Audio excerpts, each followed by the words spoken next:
I'm Garland Doc McDonald, one of the two sober guys, and by the grace of God, I'm sober today. Today, I'm going to share with you my understanding of step 2 of the 12 steps of recovery.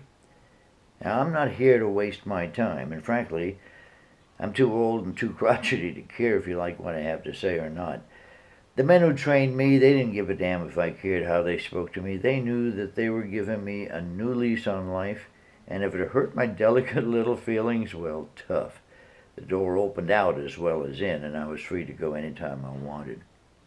What you're going to hear from me is what I heard from them. All right, so let's do this. Last time we looked at step 1, and that's the only step I had to do 100%. Step 2 is came to believe that a power greater than ourselves could restore us to sanity. Now, in step 1, I admitted I was helpless. I was powerless in the face of my enemy, alcohol. Now, if I stopped there, I was screwed. I just admitted that I was powerless, that I'm lost. Now, what the hell am I going to do? Now, welcome to step 2. Came to believe that a power greater than ourselves could restore us to sanity.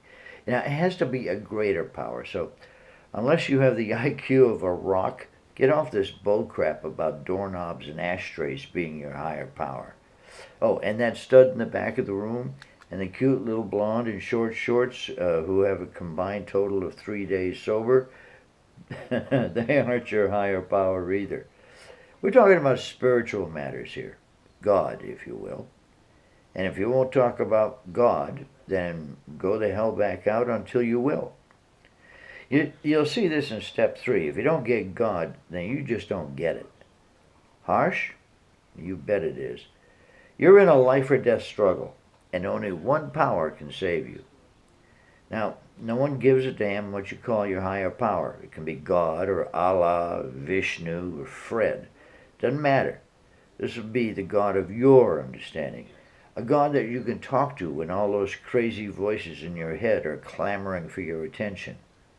And by the way, those voices are crazy. They want you to drink or use again. And if that's not nuts, I don't know what is. In fact, the step ends by saying we will be restored to sanity. Well, let's face it, you can't be restored to something if you already have it. Ergo, we were insane when we came in here. Crazy, nuts, bonkers. We're brains of silly putty. Now we have to rely on a power greater than our crazy thinking to restore us to sanity. Really screwed, aren't we? We just admitted powerlessness in step 1 and our lives being unmanageable.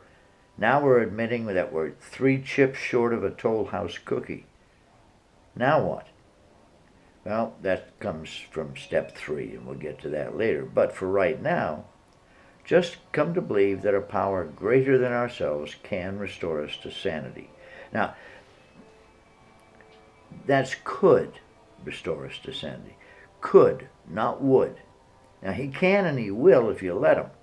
But God is a perfect gentleman. He never goes where he's not welcome or where he's not invited. So follow the instructions of step 2. First come to a meeting. Then, after a while, you'll come to. And finally, you will come to believe. Thanks for listening. God bless.